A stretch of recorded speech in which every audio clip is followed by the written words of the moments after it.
الحمدللہ رب العالمین والصلاة والسلام علی خاتم النبیین۔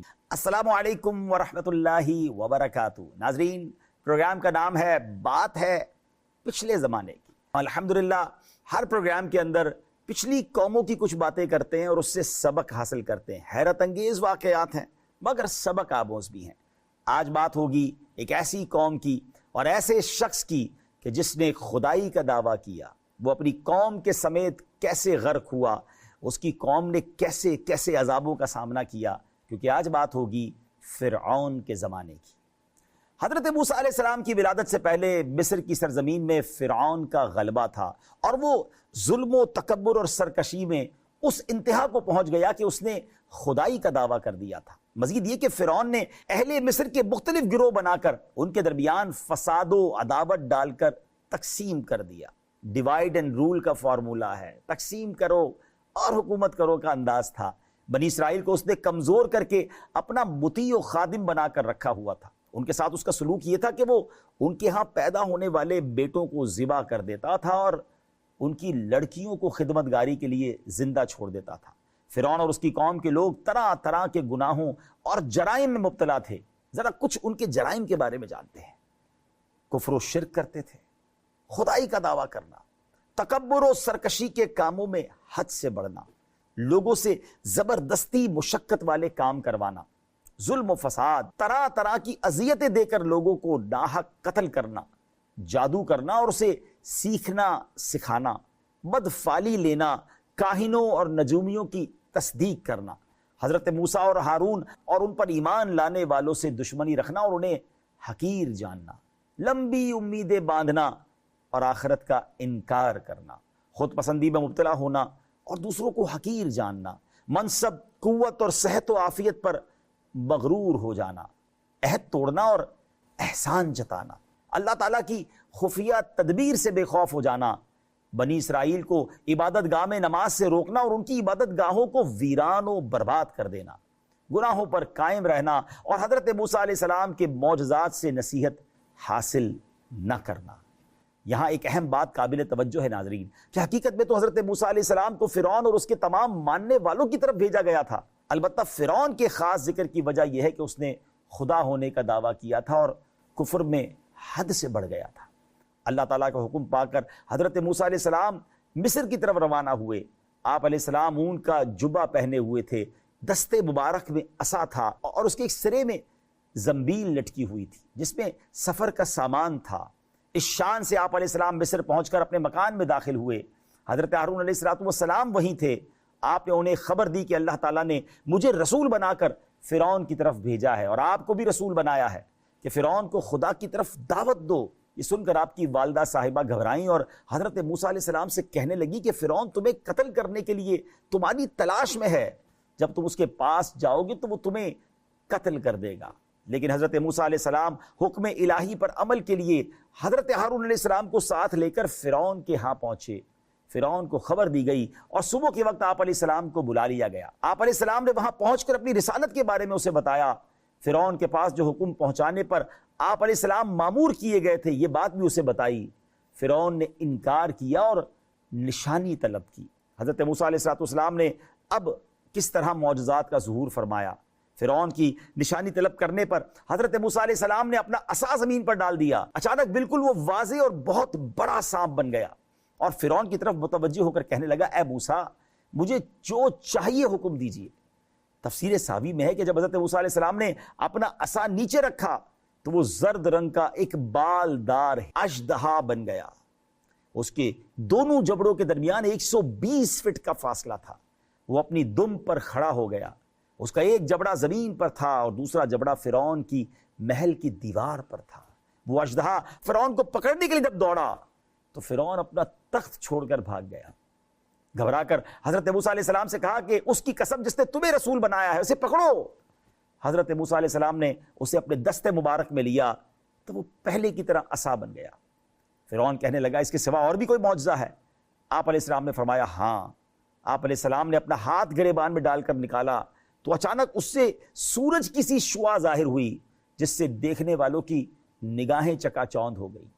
ان نشانیوں کا مشاہدہ کرنے کے بعد سمجھنے کی بجائے فرعون نے کہا جس کا ترجمہ ہے یہ تو صرف ایک بناوٹی جادو ہے اور ہم نے اپنے اگلے باپ داداؤں میں یہ بات کبھی نہیں سنی۔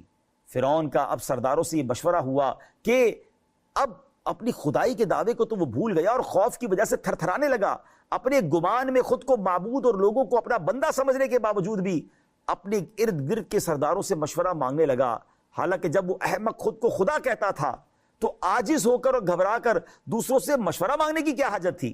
بہرحال سرداروں نے جو کہا، قرآن نے اس بارے میں کیا فرمایا؟ قال للملأ حوله إن هذا لساحر عليم يريد أن يخرجكم من أرضكم بسحره فماذا تأمرون۔ فرعون نے اپنے ارد گرد موجود سرداروں سے کہا، بے شک یہ بڑے علم والا جادوگر ہے، یہ چاہتا ہے کہ تمہیں اپنے جادو کے زور سے تمہارے ملک سے نکال دے، تو اب تم کیا مشورہ دیتے ہو؟ اس زمانے میں چونکہ جادو کا بہت رواج تھا، اس لیے فرعون نے خیال کیا کہ یہ بات چل جائے گی اور اس کی قوم کے لوگ اس دھوکے میں آ کر حضرت موسیٰ علیہ السلام سے متنفر ہو جائیں گے اور ان کی بات قبول نہ کریں گے۔ اب جادوگروں کے ایمان لانے کے بعد فرعونی اپنے کفر و سرکشی پر جمے رہے، اور فرعون اور اس کی قوم کی سرکشی یہاں تک کہ پہنچی کہ انہوں نے حضرت موسیٰ علیہ السلام سے صاف صاف کہہ دیا جو انہوں نے کہا۔ قرآن اس بارے میں کیا فرماتا ہے؟ وَقَالُوا مَهْمَا تَأْتِنَا بِهِ مِنْ آيَةٍ لِتَسْحَرَنَا بِهَا فَمَا نَحْنُ لَكَ بِمُؤْمِنِينَ۔ اور فرعونیوں نے کہا، اے موسیٰ تم ہمارے اوپر جادو کرنے کے لیے ہمارے پاس کیسی بھی نشانی لے آؤ، ہم ہرگز تم پر ایمان لانے والے نہیں۔ تو حضرت موسیٰ علیہ السلام نے ان کے خلاف دعا کی، یا رب عز و جل، فرعون زمین میں بہت سرکش ہو گیا ہے اور اس کی قوم نے بھی عہد شکنی کی ہے، وعدہ خلافی کی ہے، انہیں ایسے عذاب میں گرفتار کر جو ان کے لیے سزا ہو اور میری قوم اور بعد والوں کے لیے عبرت و نصیحت ہو۔ مفسرین کے بیان کے مطابق جب حضرت موسیٰ علیہ السلام نے فرعونیوں کے خلاف دعا کی تو آپ علیہ السلام کی دعا قبول ہوئی، اور یوں ہوا کہ ایک بادل آیا، اندھیرا چھایا اور کثرت سے بارش ہونے لگی، جس سے قبطیوں کے گھروں میں پانی بھر گیا، یہاں تک کہ وہ اس میں کھڑے رہ گئے، پانی ان کی گردنوں کی ہنسلیوں تک آ گیا، ان میں سے جو اس میں بیٹھتا تھا وہ ڈوب جاتا تھا۔ یہ لوگ نہ ہل سکتے تھے نہ کچھ کام کر سکتے تھے، ہفتے کے دن سے لے کر دوسرے ہفتے تک 7 روز اسی طرح مصیبت میں مبتلا رہے۔ مگر کمال یہ تھا کہ برابر میں ہی قریب ہی بنی اسرائیل کے گھر تھے جو حضرت موسیٰ پر ایمان لاتے تھے، ان کے گھر خشک تھے، ان کی پراپرٹی خشک تھی اور یہ پانی میں ڈوبے رہے۔ اللہ اکبر۔ جب یہ لوگ عاجز ہو گئے تو حضرت موسیٰ علیہ السلام سے عرض کی، ہمارے لیے دعا فرمائے کہ یہ مصیبت دور ہو جائے تو ہم آپ پر ایمان لے آئیں گے اور بنی اسرائیل کو آپ کے ساتھ بھیج دیں گے۔ حضرت موسیٰ علیہ السلام نے دعا فرمائی تو طوفان کی مصیبت دور ہو گئی اور زمین میں وہ سرسبزی و شادابی آئی جو پہلے کبھی نہ دیکھی تھی، کھیتیاں خوب ہوئیں، درخت خوب پھلے۔ یہ دیکھ کر ان فرعونیوں نے کہا یہ پانی تو نعمت تھی، اور ایمان نہ لائے، عذاب کو پہچانا نہیں، پھر سرکش ہو گئے۔ 1 مہینہ عافیت سے گزرا، اگلے مہینے اللہ کریم کی طرف سے ٹڈیاں بھیجی گئیں، وہ کھیتیاں، پھل، درختوں کے پتے، مکان کے دروازے، چھتیں، تختے، سامان سب کھا گئیں۔ قبطیوں کے گھروں میں ایسے بھر گئیں کہ ان کے گھر میں کچھ بھی نہیں تھا، صرف ٹڈیاں ہی ٹڈیاں تھیں۔ اور بنی اسرائیل جو ایمان والے تھے ان کے گھر بالکل کلین تھے، وہاں کچھ بھی نہ تھا۔ اب پھر دوبارہ قبطیوں نے، فرعون کے ماننے والوں نے حضرت موسیٰ سے گزارش کی کہ ہم معافی مانگتے ہیں، آپ پر ایمان لے آئیں گے، آپ اس کو دور کیجئے، ہم وعدہ کرتے ہیں۔ اللہ اکبر۔ 7 دن تک یہ مصیبت میں مبتلا رہے، اور جب حضرت موسیٰ نے دعا کی تو سب کچھ چلا گیا، کلین ہو گیا۔ کھیتیاں اور پھل جو باقی رہ گئے تھے، اب انہوں نے دیکھ کر کہا کہ یہ ہمارے لیے کافی ہے، ہمارا گزارا تو ہو جائے گا۔ پھر ایمان نہ لائے، پھر وفا نہ کی، پھر پرومس بریک کیا، پھر اپنے اعمال خبیثہ میں مبتلا ہو گئے۔ 1 مہینہ پھر عافیت سے گزرا، اب اللہ کریم نے کمبل بھیجے۔ یہ ایک کیا تھا، یہ اس کے بارے میں مفسرین کا اختلاف ہے، بعض کہتے ہیں کمبل گھن ہے، بعض کہتے ہیں یہ جوں، بعض کہتے ہیں چھوٹا سا کیڑا ہے۔ اس کیڑے نے جو کھیتیاں اور پھل باقی رہ گئے تھے وہ بھی کھا لیے۔ یہ کیڑا کپڑوں میں گھس جاتا تھا، جلد میں گھس جاتا تھا، کھانے میں بھر جاتا تھا. کوئی 10 بوری گندم چکی پر لے کر جاتا, واپس لاتا تو 3 سیر واپس آتا تھا, باقی سارا کیڑے کھا جاتے تھے. یہ کیڑے فرعونیوں کے بال, بھویں, پلکیں چاٹ گئے, ان کے جسم پر چیچک کی طرح بھر گئے, حتیٰ کہ ان کیڑوں نے ان کا سونا دشوار کر دیا تھا. چلا اٹھے, بلبلا اٹھے, ایک ویک بڑی مشکل سے گزرا. حضرت موسیٰ کے پاس پھر آئے, پھر معافی مانگی, پھر عہد و پیما کیے, اس عذاب کو دور کیجیے, اب ایمان لے آئیں گے. اللہ کے نبی کتنے رحم دل ہوتے ہیں. آپ نے پھر دعا کی, اللہ تعالیٰ نے ان تمام چیزوں کو دور کر دیا, مگر وہ پھر ایمان نہ لائے. 1 مہینہ گزرا, اب مینڈک آ گئے, اتنے مینڈک, ہانڈیوں میں مینڈک, کھانوں میں مینڈک, اللہ اکبر, چولہوں میں مینڈک. اتنے مینڈک آتے آگ بجھ جاتی تھی, لیٹتے تو مینڈک اوپر سوار ہو جاتے. اس مصیبت سے فرعونی پھر بلبلا اٹھے, پھر روئے, پھر آ کر معافیاں مانگی, پھر عہد و پیمان کیے. آپ نے دعا کی, 7 دن کے بعد پھر یہ کلین ہو گیا. اللہ اکبر, پھر سرکشی ہے. آپ سوچیں کتنی بار وعدے کر کے پھر جاتے تھے. اب کیا عذاب آیا, تمام کنوؤں کا پانی, نہروں اور چشموں کا پانی, یہاں تک کہ دریائے نیل کا پانی, ہر پانی ان کے لیے تازہ خون بن گیا. کوئی چیز پینے کے لیے میسر نہیں تھی, پانی بھرتے تھے وہ خون ہو جاتا تھا. مگر اللہ کی شان دیکھیں کہ ایمان والے جو تھے, بنی اسرائیل کے جو لوگ تھے, ان کے لیے دریائے نیل سے پانی نکلتا تھا, صاف شفاف پینے کا پانی. مگر جب فرعونی کپتی اس کے اندر سے پانی نکالتے, وہ خون بن جاتا تھا. وہ ایک گھونٹ کو ترسنے لگے, ایک بوند کو ترسنے لگے. اللہ اکبر, پھر روتے ہوئے آئے, پھر بلبلاتے ہوئے آئے, معافی مانگی. حضرت موسیٰ نے دعا کی, پھر یہ مصیبت دور ہو گئی. جب فرعون اور اس کی قوم نے روشن نشانیوں کو جھٹلایا اور کسی طرح ایمان نہ لائے, تو اللہ عز و جل نے فرعونیوں کو کئی سال کے قحط, پھلوں کی کمی اور فقر و فاقہ کی مصیبت میں گرفتار کر دیا. حضرت عبداللہ بن عباس رضی اللہ تعالیٰ عنہما فرماتے ہیں, دیہات میں رہنے والے فرعونی قحط کی مصیبت میں گرفتار ہوئے, اور شہروں میں رہنے والے آفات کی وجہ سے پھلوں کی کمی کی مصیبت میں مبتلا ہوئے. حضرت کعب رضی اللہ تعالیٰ عنہ فرماتے ہیں, ان لوگوں پر ایک وقت ایسا آیا کہ کھجور کے درخت پر صرف ایک ہی کھجور اگتی تھی. جب اللہ ناراض ہو جائے تو اس طرح درخت پھل دینا بھی چھوڑ دیتے ہیں. اللہ تعالیٰ نے ان پر یہ سختیاں اس لیے نازل فرمائی ناظرین, تاکہ ان سے عبرت حاصل کرتے ہوئے وہ سرکشی اور عناد کا راستہ چھوڑ کر اللہ تعالیٰ کی بندگی کی طرف لوٹ آئیں. کیونکہ سختی و مصیبت دل کو نرم کر دیتی ہے اور آخرت کی طرف راغب کرتی ہے. حضرت موسیٰ علیہ السلام کے عظیم معجزات دکھانے کے باوجود جب فرعونی اپنے کفر و عناد پر قائم رہے, ان لوگوں نے سرکشی کی, اور ان کا مال و دولت, دنیاوی جاہ و زینت اور دل کی سختی کی یہ وجہ بنی, تو حضرت موسیٰ علیہ السلام نے اللہ کی بارگاہ میں ان کی بربادی کی دعا کی. اس بارے میں قرآن کیا فرماتا ہے؟ وقال موسى ربنا إنك آتيت فرعون وملأه زينة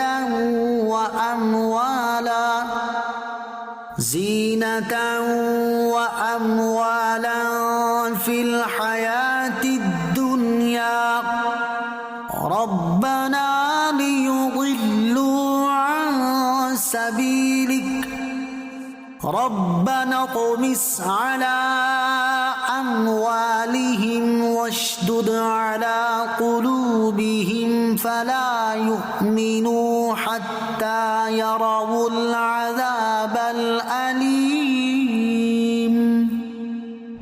اور موسیٰ نے عرض کی, اے ہمارے رب, تو نے فرعون اور اس کے سرداروں کو دنیا کی زندگی میں آرائش اور مال دے دیا, اے ہمارے رب, تاکہ وہ تیرے راستے سے بھٹکا دیں.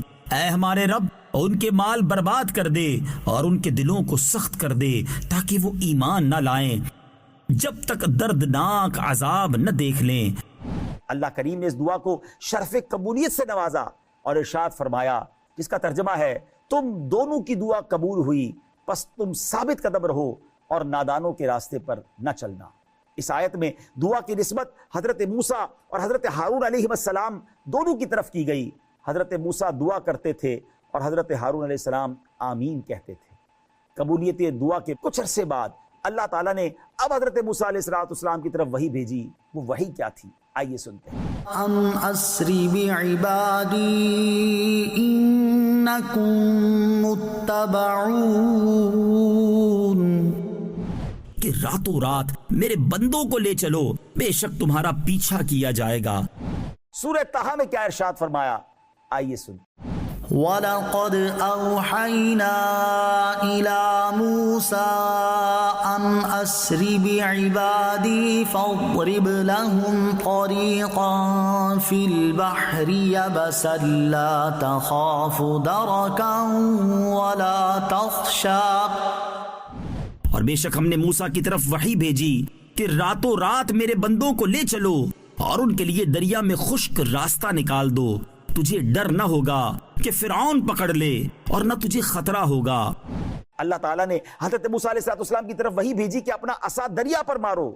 حضرت موسیٰ علیہ السلام نے دریا پر عصا مارا، اچانک وہ دریا پھٹ کر 12 راستوں میں تقسیم ہو گیا، ہر راستہ بڑے پہاڑ جیسا ہو گیا اور ان کے درمیان خشک راستے بن گئے جن پر چل کر بنی اسرائیل نے دریا پار کر لیا۔ یوں اللہ کریم نے حضرت موسیٰ علیہ السلام اور بنی اسرائیل کو ان فرعونیوں کے مظالم سے صحیح سلامت دریائے نیل کے پار پہنچا دیا۔ دوسری طرف فرعون اور اس کے لشکر چونکہ پیچھے آ رہے تھے اور جب قریب آئے انہوں نے دیکھا کہ یہ تو راستے بنے ہوئے دریائے نیل میں، انہوں نے بھی ان راستوں میں اپنے آپ کو داخل کر لیا۔ اللہ اکبر! جب تمام فرعونی دریا کے اندر آ گئے، راستوں کے اندر آ گئے، تو اب اللہ کے حکم سے وہ دریا مل کر پہلے کی طرح ہو گیا۔ یوں فرعون اپنی قوم کے ساتھ ڈوب گیا، غرق ہو گیا۔ قرآن اس بارے میں کیا فرماتا ہے؟ فَأَتْبَعَهُمْ فِرْعَوْنُ بِجُنُودِهِ فَغَشِيَهُم مِّنَ الْيَمِّ مَا غَشِيَهُمْ وَأَضَلَّ فِرْعَوْنُ قَوْمَهُ وَمَا هَدَىٰ۔ تو فرعون اپنے لشکر کے ساتھ ان کے پیچھے چل پڑا تو انہیں دریا نے ڈھانپ لیا جیسا انہیں ڈھانپ لیا، اور فرعون نے اپنی قوم کو گمراہ کیا اور راہ نہ دکھائی۔ ناظرین، اس سے معلوم ہوا کہ قوم کے عروج و زوال میں سربراہ کا کردار بڑا اہم ہوتا ہے۔ اگر یہ سدھر جائے تو قوم کامیابی پاتی ہے، لیکن بعض اوقات جب وہ بگڑ جائے تو قومیں بھی برباد ہو جایا کرتی ہیں۔ فرعون اور اس کی قوم کو دنیا میں غرق کر دیا گیا اور اس کے بعد سے برزخ میں انہیں صبح و شام آگ پر پیش کیا جاتا ہے، یعنی وہ اس میں جلائے جاتے ہیں، اور جس دن قیامت قائم ہوگی اس دن فرشتوں کو حکم فرمایا جائے گا کہ فرعون والوں کو جہنم کے سخت تر عذاب میں داخل کر دو۔ حضرت عبداللہ ابن مسعود رضی اللہ تعالیٰ عنہ فرماتے ہیں، فرعونیوں کی روحیں سیاہ پرندوں کے قالب میں ہر روز 2 مرتبہ صبح و شام آگ پر پیش کی جاتی ہیں، اور ان سے کہا جاتا ہے یہ آگ تمہارا مقام ہے اور قیامت تک ان کے ساتھ یہی معمول رہے گا، فرما بردار رہیے، اللہ والوں سے محبت کیجیے، اللہ کے نبی علیہ السلام نے جو پیغامات ہمیں دیے ہیں اس کو فالو کیجیے۔ اللہ ہمیں ہر طرح کے عذاب سے محفوظ فرمائے، ہر طرح کی آزمائش سے محفوظ فرمائے، اور حقیقت کو مان کر اللہ رسول کے پیغام کو دل میں بسانے کی توفیق عطا فرمائے۔ ہمیں اجازت دیجیے، اگلے پروگرام میں ایک اور واقعے کے ساتھ، پچھلے زمانے کی کچھ اور باتوں کے ساتھ آپ سے ملاقات ہوگی۔